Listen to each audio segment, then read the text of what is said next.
Om Jnanatirandhasya Jnananjana Shalakaya Chakshurunmilitam Yena Tasmai Shri Gurave Namaha. Beyond illusion, stress and confusion, we are in a world of illusion. What does that mean? It doesn't mean that everything is simply imagination. This world is real. The nature of this world is that it is full of suffering. The illusion of this world is thinking that we can be happy here. Everyone wants to be happy. Does anyone disagree with that? Anyone want to be unhappy? I saw we have a hammer here. If anyone wants to be unhappy, we can hammer you on the head. But we don't do things like that. We try to act in a way that we will become happy. But we don't have to hit a hammer on our head. Anyway, we get misery. Just like some of the young people here, when you got your first job in a company with some good salary, you thought, oh, this is very good, I will be very happy. But when you actually get the job and you have to work and work and work and work and work and work and work and work and so on, then we find actually there's no happiness. There's a lot of stress, but there's always the hope in our mind that, well, somehow if we just adjust things, then sooner or later I'll be happy. We go through our whole life hoping for happiness, but we never really get it. And at the end, like the king in the drama that we just saw, we have to suffer old age and then we die. If we start to think about all these things, we may become confused. We generally don't like to think about our existential position. If we start to think, well, what am I living for? Then we become confused. It's called, in modern psychological terms, it's called cognitive dissonance. When we expect something should be like this, but actually we find out that it's not like this, it's something completely different.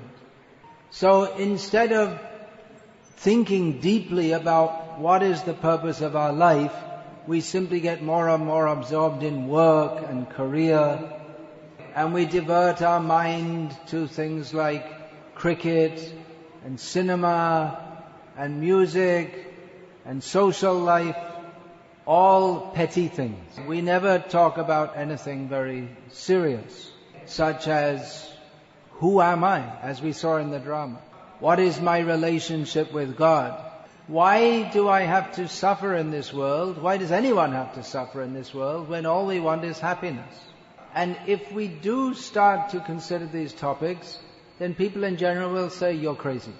If you don't act like a fool, then everyone around us who are all fools will call you a fool. Now, just like the king in the drama, he was doing welfare activities for the citizens. He didn't seem like he was a fool. So I'm aware that many of you here, you're all highly qualified in terms of education. So it would seem inappropriate to call someone who's well qualified educationally a fool. But actually a person is foolish if they engage their intelligence in matters which are not actually very important. So we are all foolish in as much as we put all our energy into simply working to get some money, to get some food and some iPod and something like this. When the latest iPod comes out, everyone gets very excited. But this is all simply diverting our attention away from the real purpose of life. You can have a gold-plated iPod and you can fiddle around with the buttons all day, but it won't bring you any happiness. It simply distracts our attention away from the real questions that we should be concerned with. Who am I? What is the purpose of life? Why am I suffering when I want happiness? And I just live for a short time. What happens after death? Now, if we try to seek answers to these questions, we'll find many people have many things to say. Someone will say, Jesus is the answer. And someone else will come along and say, yes, Jesus is the answer, but not in his church, you have to come to my church. And someone else will say, Allah. But you have to be a Sunni, not a Shia. And then someone else will come and say, no, you have to be a Shia, not a Sunni. And someone else will come along and say, this religion, it's all rubbish. Science is the solution. But science doesn't stop death. Now, we are, as you see from the drama, promoting that one should utilize this human form of life to attain knowledge from Bhagavad Gita. And you may say, well, that's just another opinion. There are so many churches and so many different religious institutions. It's just another faith. In Hinduism also, there are so many gods. You can believe in so many gods. If you don't like the old-fashioned gods, there are plenty of new, modern ones. And if you don't like any of the gods, then in Hinduism, you can make yourself God. Someone will believe you. What actually is the truth that we should try to understand? Now, the approach of Krishna in teaching Bhagavad Gita is not simply to say, just believe me, but he gives actual knowledge.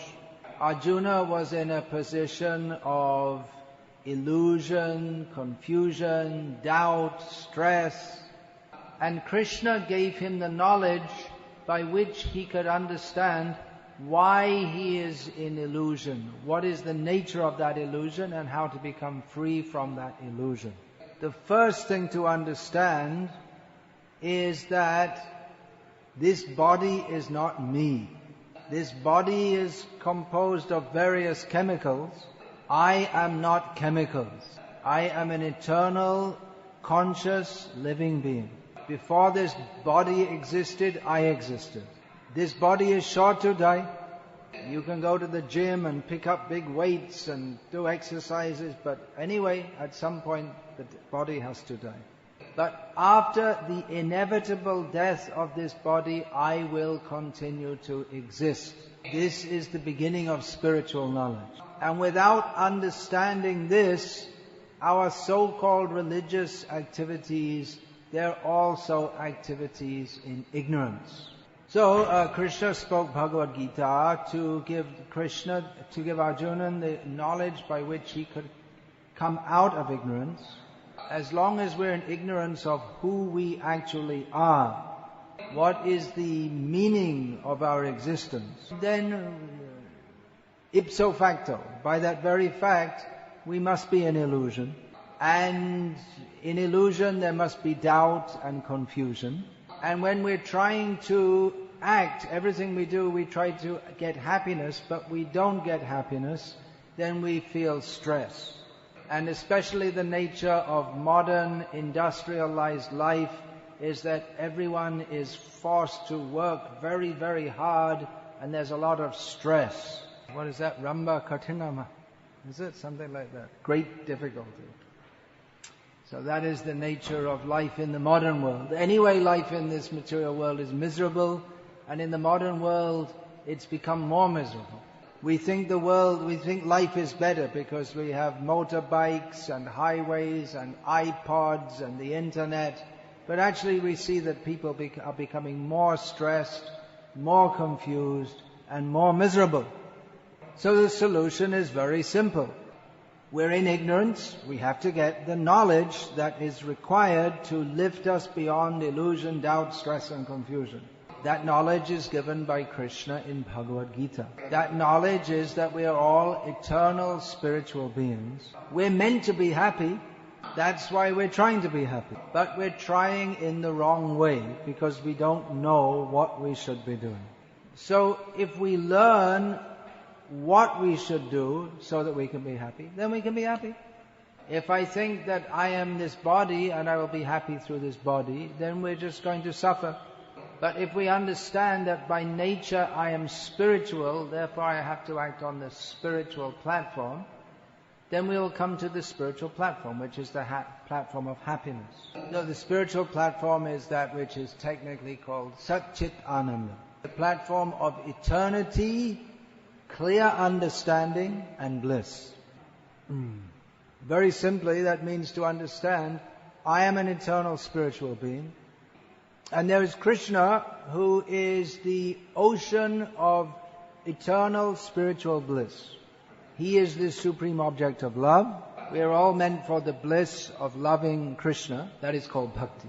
So if we perform bhakti to Krishna, then immediately we transcend the platform of illusion, doubt, stress, confusion, and all the other troubles of this world. So it's a very, very simple thing to understand. But mostly people don't understand it, even if they have very high educational qualifications. Because we are thinking, I will be happy in this world, we don't like to admit that all my attempts at being happy in this world are simply resulting in failure. And because everyone all around us, they reinforce the idea that we shall be happy by earning money and spending money, then it seems like we should be happy in this world. When everyone around us says something, even if it's not true, we're going to think that it's true. There's a story of one, we just had a drama of the minister and the king. There's another story of one minister of a king who was very close to the king because he gave very good advice. And the other ministers plotted against him. So at one point he became sick and didn't come to the court for several days. And the ministers told the king that prime minister, the chief minister, he had died. So when that minister, he came out, then there was a plot that everyone who saw him would say, "Oh, he's become a ghost," and run away. So he was just walking along like any normal person would walk along, and everyone said, "Oh, he's dead, but he's come back as a ghost."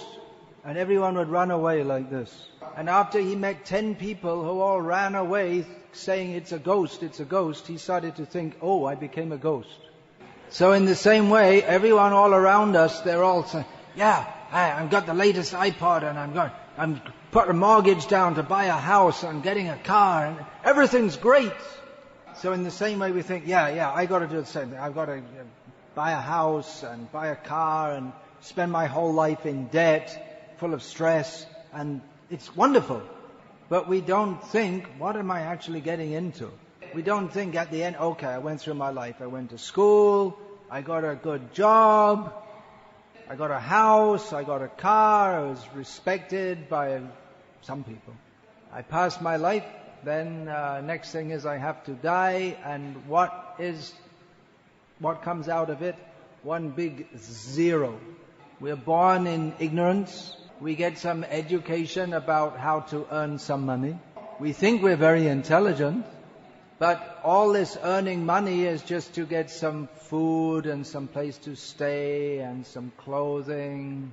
Bodily needs, which the animals do without getting a PhD.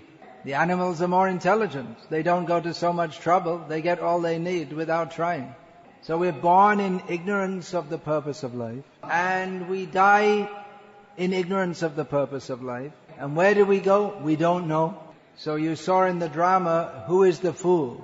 Well, it's every one of us. If we don't ask the right questions and get the right answers, we're all defeated in the purpose of life.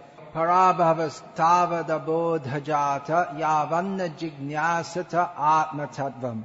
As long as we do not inquire into the real purpose of life, we are defeated in all our activities. So this Krishna conscious movement is giving the knowledge of who we are, what is our relationship with Krishna, the Supreme Personality of Godhead, by which we can cross over all the distresses of this world and come to the position of eternity. In other words, we don't have to get reborn. We can go to the spiritual world to live eternally in bliss with Krishna. Now, we may think, well, this isn't very practical because I have to work to get my food and pay my loans and so many things. But actually, anyone can practice this Krishna bhakti even in the midst of their secular life. In other words, you don't have to give up your job to practice Krishna consciousness. But we have to understand that the highest goal of our life is not developing our career, but developing our spiritual consciousness.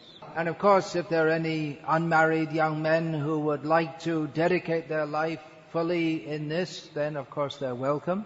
But especially those who are married, we encourage them, you live peacefully in your family life and chant Hare Krishna and live according to the teachings of Bhagavad Gita. So that is a very simple and concise introduction to a topic of massive importance.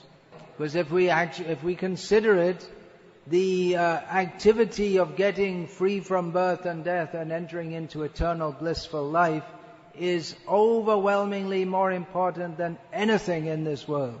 So yeah, I just spoke briefly about this, and if anyone would like to ask any questions, they may do. Of course, this subject matter cannot be understood just in a few words. It may take many lifetimes to come to the platform of spiritual perfection. By the grace of Chaitanya Mahaprabhu in this Kali Yuga, by this very powerful method of chanting the Hare Krishna mantra, people can achieve spiritual perfection very quickly. Yeah, so if there are any questions, please raise your hand, and we have this cordless mic, and we'll bring that to you. That knowledge also, which we're just speaking very, very briefly here. Of course, we have so many books to present that knowledge, which you can take and peruse in your spare time. So any questions, please? No questions. Okay, there's one there. Just want to understand that in the spiritual world, whatever we are talking about, we say that we need to gain moksha or not to have a reincarnation or something like that. Is it not a greed in terms of a spiritual world? Is not what? Greed. So you're asking, is there not a factor of greed in wanting to go to the spiritual world? Maybe I could tweak your question a bit and say there's a desire, is there? Now, desire is the cause of bondage in this material world. So you may think that the desire to go to the spiritual world, to be happy there, well, that's also a desire, so then how can we get liberation? How can we get moksha? But actually, desire is the nature of the Atma. So it's not exactly that the desire is the cause of our bondage in this material world, but it's the wrong kind of desire. If we desire to enjoy ourselves in this world, that is material desire. And that binds us in this material world. But the Atma is Jiva, that means living. Living means consciousness. Consciousness means desire. So the spiritual desire is the desire to be situated in our proper spiritual position. That is pure desire. Material desire means the desire to exploit and control. And pure desire means the desire to serve without any personal motivation. And the proper object of that service is Krishna. Simply to be liberated from this world without any activity, that is like coming from the negative position to the neutral position. But there's the positive position beyond the neutral position. The positive position is that of selfless love. That is the position of the spiritual world. Otherwise, we're trapped in this material world. Because if we think, I want to get liberated, well, that's a desire also. So we're caught in a trap. So the idea of stopping all desire altogether, it's actually impossible. Because if we desire to become free of desire, that's also a desire. But if we desire to serve Krishna, that is the pure desire which frees us from the desire to try to ourselves become the enjoyer of this world. Any other questions? Yeah, take it back there. I have someone else come. Give it to this, Hare Krishna, give it to this man. That it's better our own devotees don't ask questions at the public. Yeah. Please hold the mic just 1 centimeter from your mouth. Yeah, I'm Hariharan. Yeah, I'm 25 years old. So during this 25 years, I might have committed crimes. So will Krishna forgive me? Will Krishna forgive you?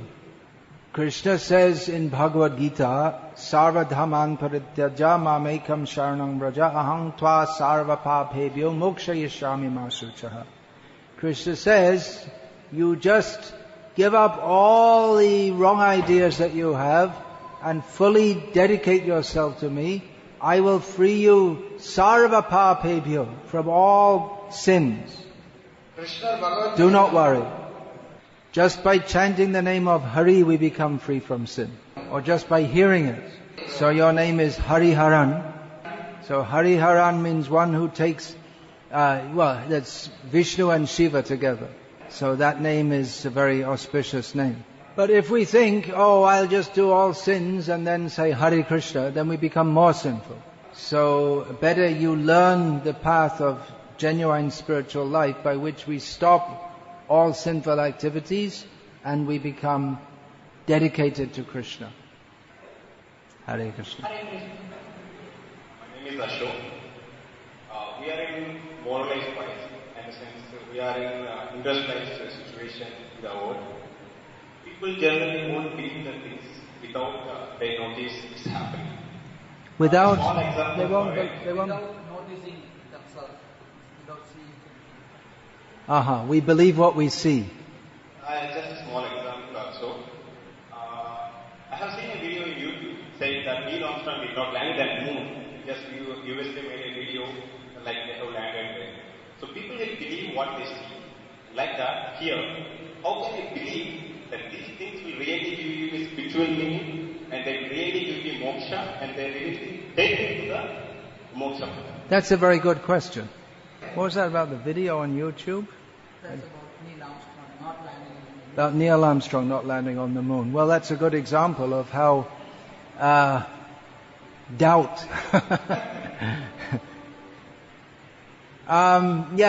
There's this idea that we in the modern scientific age we can only believe what we see. Have you ever seen electrons? You have? No. Do you believe that electrons exist? My education has made me to believe it.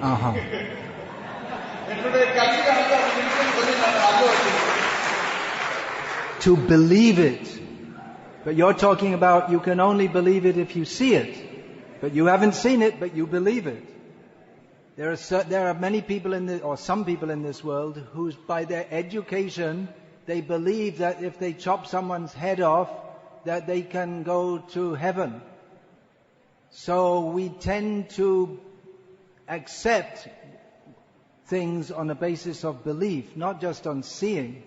Do you know what the scientific proof is supposed to be for the existence of electrons?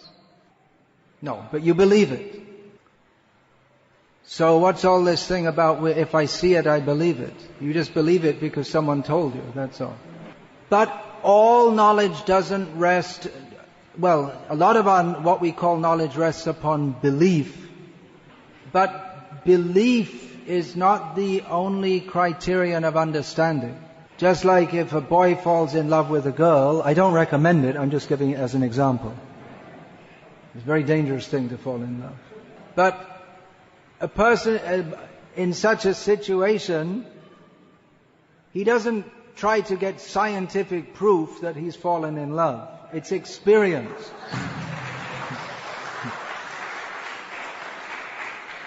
In Bhagavad Gita, Lord Krishna says, Raja Vidya Raja Guhyam Pavitramidam Uttamam Pratyakshagavamang Dharmyam Susukam Kartam Avyayam. He says that this knowledge is the highest, it is the most subtle, it is the most pure, it is to be experienced. We study Bhagavad Gita, we understand what Krishna says in Bhagavad Gita makes sense. When Krishna says, Janma Mrityu Jara Vyadhi Dukkha Doshanu Darshanam, one should see the misery of this world in the form of birth, death, old age and disease. This makes sense, we can observe it. So at the beginning level, we can actually see things and understand them at a very basic level. Higher matters have to be experienced. And Krishna gives the proof of this knowledge as susukam kartam avyayam. We become very happy And that happiness doesn't diminish, it goes on increasing. So love of Krishna is experienced. It is based on a very solid platform of spiritual knowledge, but ultimately it's to be experienced. Now love in this material world, that also makes someone feel very happy. But after a short time, he finds, oh, now I'm married, I've got 2 children, I've got debts, and I have to work, and the happiness that seemed in the beginning is transformed into a life of struggle. But love of Krishna, that simply brings bliss. So ultimately, to know, we have to experience it. But again, the basic knowledge is observable. So it has a very solid basis. Just like bring 2 apples, bring another 2 apples, you have 4 apples. 2 plus 2 equals 4. You can show it, you can demonstrate it.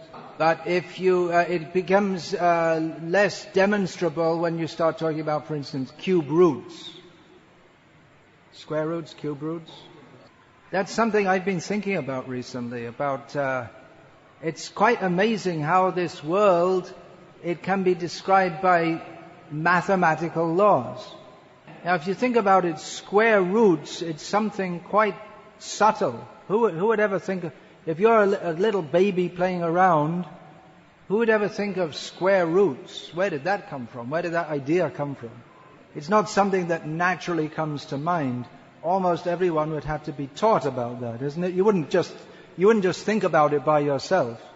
And of course, square roots is a very basic part of mathematics.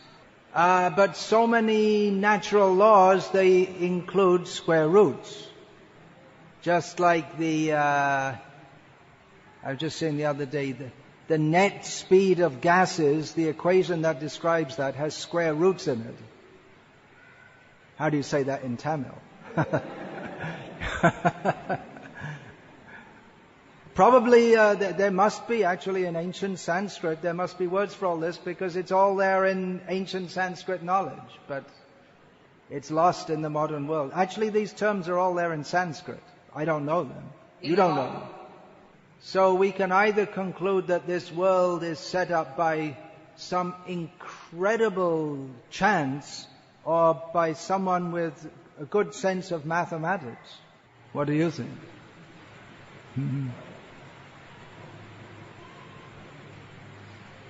Yeah. Any other? Yeah, this gentleman here has his hand up here.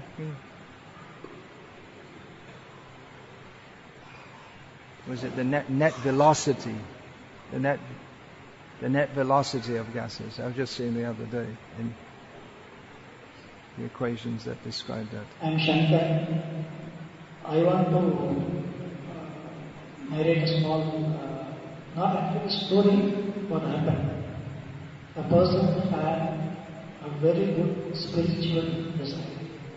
He wanted to construct a beautiful temple, and that was, of course, involving a huge amount of sums. And he had to have association of some dedicated people to help him. And the desire is a genuine spiritual desire. Absolutely unadulterated desire. Along with him, in his dream, he had a lot of people dedicated their lives for that. End of the day, he was successful in constructing a beautiful temple.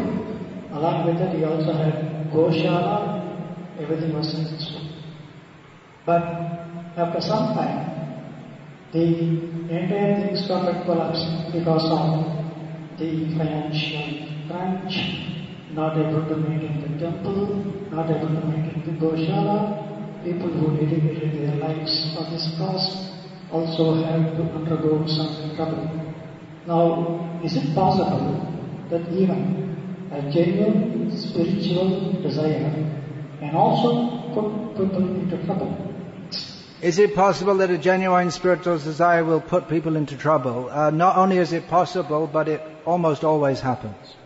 If for instance you start to chant Hare Krishna and you become interested in going to the spiritual world, you'll find that many people around you tell that you're crazy. Even if one desires to build a big temple, there will be difficulties, because the nature of this material world is that it's full of difficulties. Nevertheless, we recommend everyone to take to spiritual life, because whether we take to spiritual life or don't take to spiritual life, we will suffer difficulties in this world. So better to take those difficulties that will ultimately deliver us from all difficulties, rather than those difficulties which will entangle us more and more in more difficulties. In this age, chanting Hare Krishna is more important than building big temples. Our society builds big temples just with the idea of attracting people to come to educate them in the matter of chanting Hare Krishna. You can be Krishna conscious without a big temple. And Krishna, he already has much better temples in the spiritual world. The temple is just an opportunity for us to serve him. Ultimately, everything in this world has to be finished.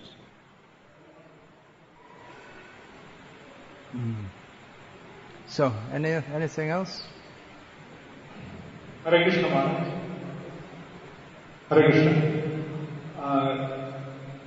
What we come to see in nature is most of, take the example of electron or water falling in the river. I can't hear.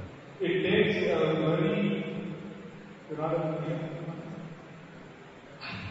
I was talking about being electrons or river or anything in the nature basically has a property to take a least resistance path. Electrons, they take a path which is least resistance.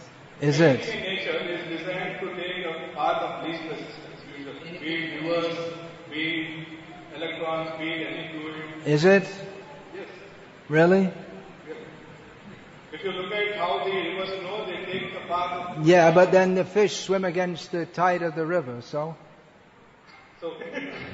So your thesis is not correct. So there's no use to ask a question based on it if the premise is not correct. But wait a minute, you're going to ask a question based on a wrong premise, but then there's no point, because if the premise is not correct, then there's no use in asking the question. It's basic logic. So chant Hare Krishna and be happy.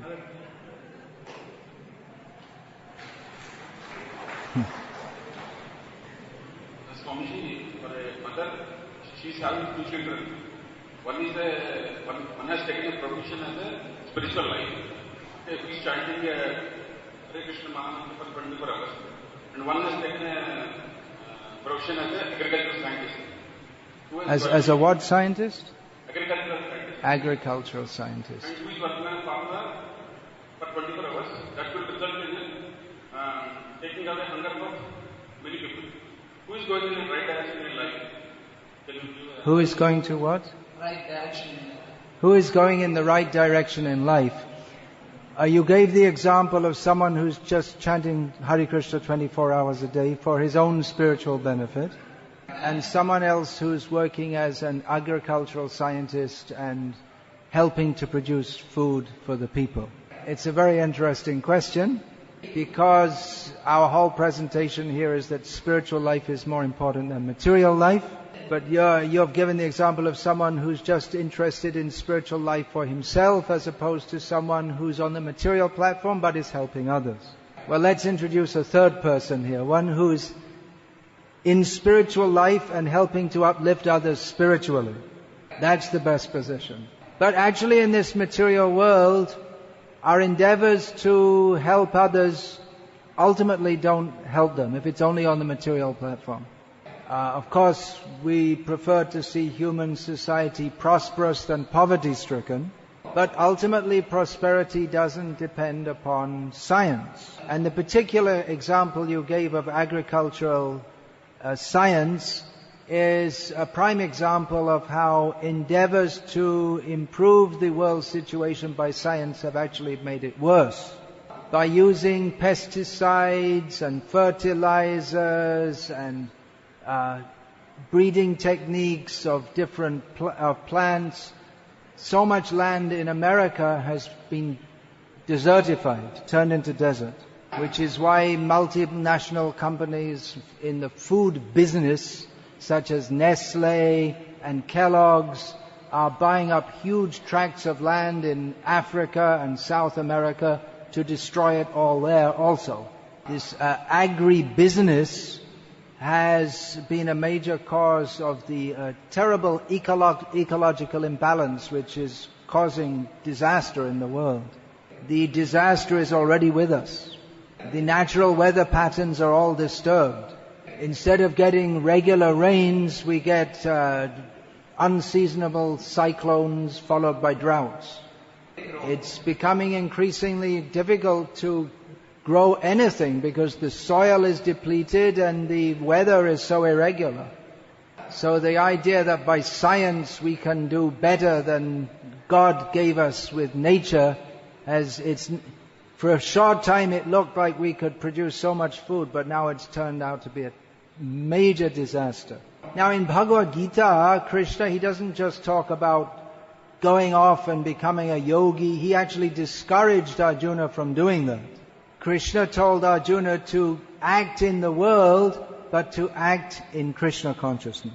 In Bhagavad Gita, Krishna says about food production, Anad bhavanti bhutani parjanyadana sambhavaha yagya bhavati parjanyo yagya karma samudbhavaha.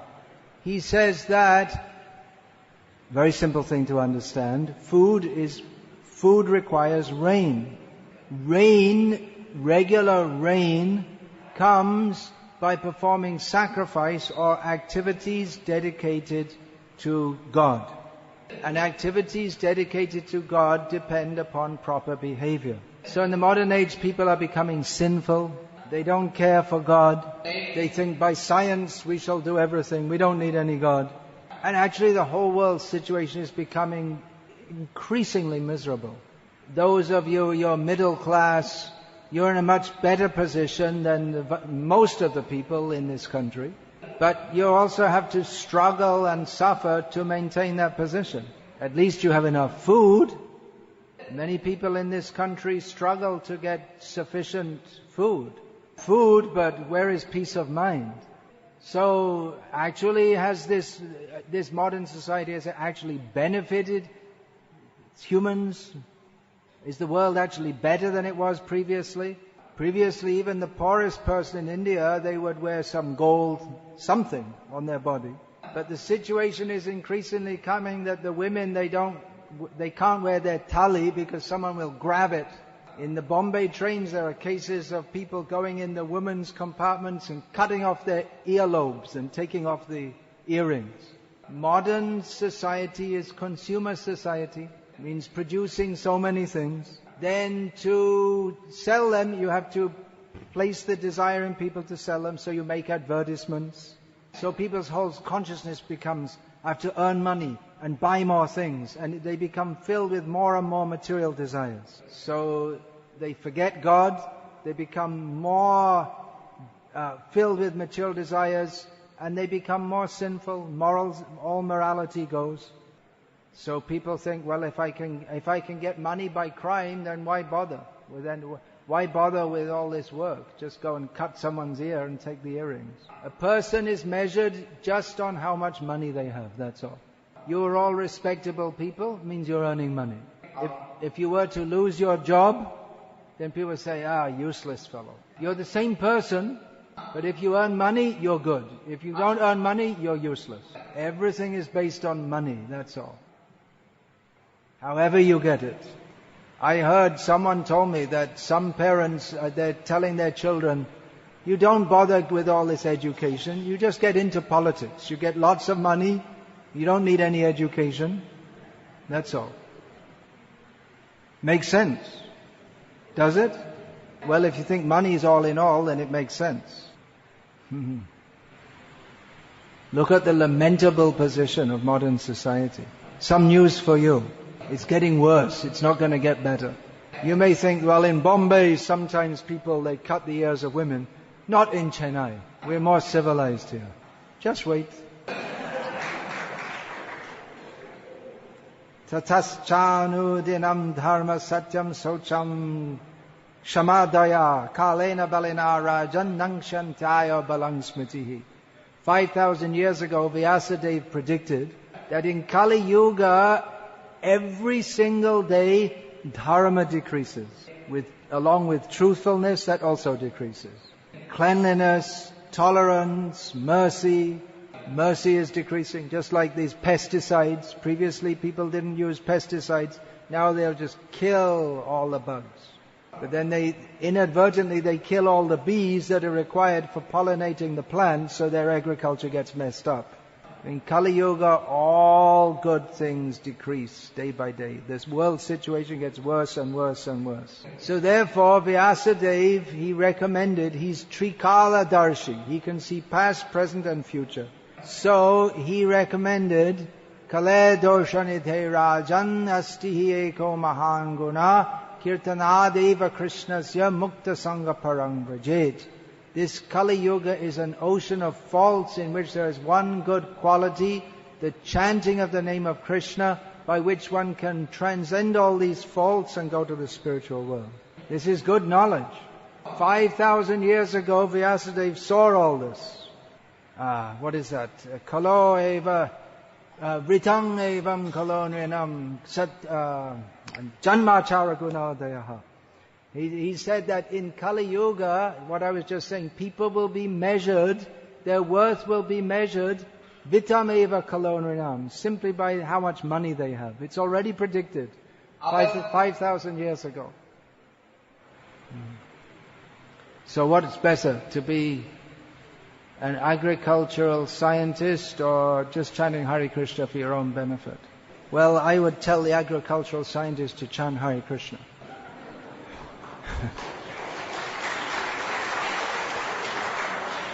And I would tell the one who's only chanting 24 hours a day to come out of his cave and do some welfare work for others.